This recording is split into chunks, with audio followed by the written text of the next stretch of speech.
कक्षा 9 के भैया ध्यान दें।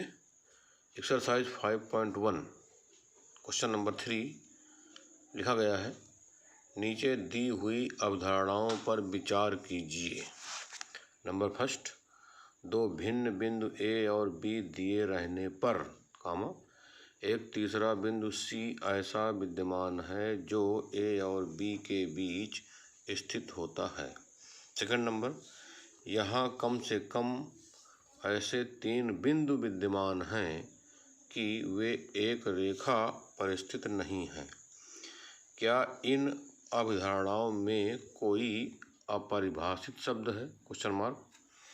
क्या ये अवधारणाएं अविरोध हैं? Question mark.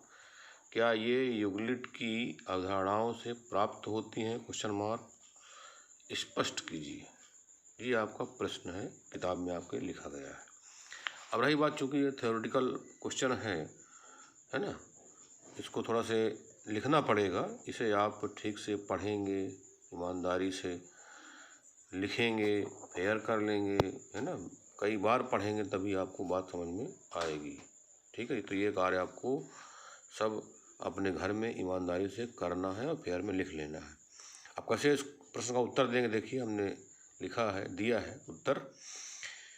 यहाँ दोनों फर्स्ट और सेकंड में बिंदु तथा रेखा अपरिभाषित शब्द हैं, है ना। ये फर्स्ट नंबर पर और सेकंड नंबर पर जो बिंदु शब्द आया है या रेखा शब्द आया है, आया कि नहीं आया? दोनों फर्स्ट और सेकंड नंबर पर बिंदु शब्द भी प्रयोग में आया है और रेखा शब्द भी प्रयोग में आया है। तो ये दोनों कैसे शब्द हैं?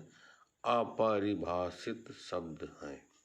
ठीक है, बिंदु और रेखा के विषय में हमने आपको पूर्व जानकारी दी है ना। पहले दिया नहीं है हमने आपको, बिंदु के विषय में बताया था, रेखा के विषय में भी बताया था।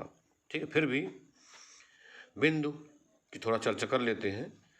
बिंदु की संकल्पना को कहा जा सकता है, बिंदु क्या लिखा है? बिंदु की संकल्पना को कहा जा सकता है। अब कैसे कहा जा सकता है? एक बारीक पेंसिल द्वारा लगाया गया सूक्ष्म चिन्ह, है ना। जैसे आप देखते हैं पेंसिल हम लोग बना लेते हैं नुकीली एकदम, है ना। तो एक बारीक पेंसिल द्वारा लगाया गया सूक्ष्म चिन्ह, ये बिंदु है आपका, जिसे हम ए नाम लिख देते हैं, बी भी लिख देते हैं, सी भी लिख देते हैं, डी भी लिख देते हैं, जो भी आप चाहें लिख सकते हैं इस बिंदु का नाम। ठीक, अब ए बी सी डी क्या है? आपको अंग्रेजी वाला अक्षर है या अल्फ़ाबेट आदि अक्षरों द्वारा प्रदर्शित किया जा सकता है। तो बिंदु आप देख रहे हो, ये नुकीली एक बारीक पेंसिल द्वारा लगाया गया सूक्ष्म चिन्ह बिंदु, ये देखिए ना, सूक्ष्म चिन्ह है ये, तो इसी का नाम क्या है? बिंदु है। इसको ए भी कह सकते हैं, बिंदु ए, बिंदु बी, बिंदु सी, जो आप चाहें लिख सकते हैं। अब इसके पश्चात है, प्रश्न में दी गई दोनों अवधारणाएं संगत है।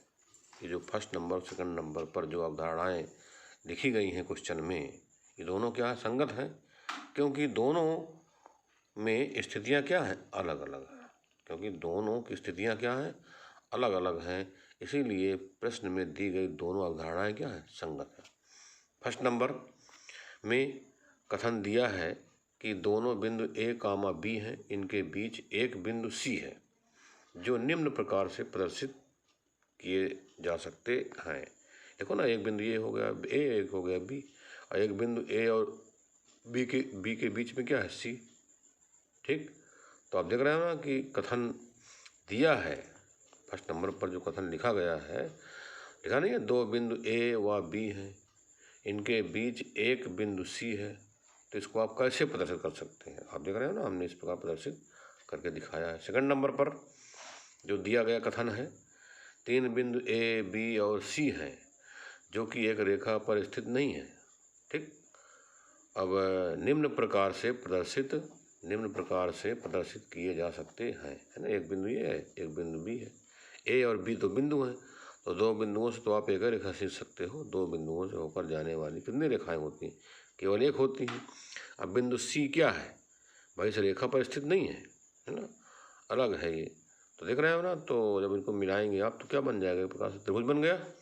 तो कुल मिलाकर के ए बी और सी जो एक रेखा पर स्थित नहीं है, इसे हम इस प्रकार प्रदर्शित करके दिखा सकते हैं। इस प्रकार हम कह सकते हैं उपर्युक्त दोनों अभिग्रहित फर्स्ट और सेकंड नंबर युगलित अभिग्रहितों का अनुसरण तो नहीं करते हैं, फिर भी अवग्रहित के अनुसार दिए गए दो बिंदु अवग्रहित के अनुसार दिए गए दो बिंदुओं के लिए भिन्न एक अद्वितीय रेखा होती है। ठीक है, इसको आप नोट कर लीजिएगा फिर में अपने। इस प्रकार ये क्वेश्चन नंबर 3 का आंसर हो गया।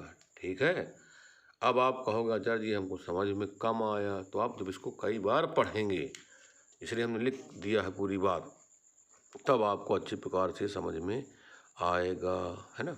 अब आप एक बार इसको लिख लीजिए फेयर में, फिर दोबारा पढ़िए कायदे से इसको, फिर एक बार रफ में लिखिए अपने मन से, है ना। थोड़ा बहुत फिर गलती होगी, फिर से पढ़ लीजिए, फिर एक बार रफ में लिखिए अपने मन से, है ना। आपको ये लिखना होगा, क्योंकि परीक्षा में लिखित परीक्षा की होती है ना, परीक्षा आपकी लिखित होती है, इसमें लिखना पड़ता है।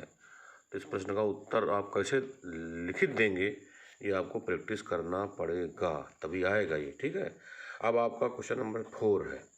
प्रश्न 4 क्या है?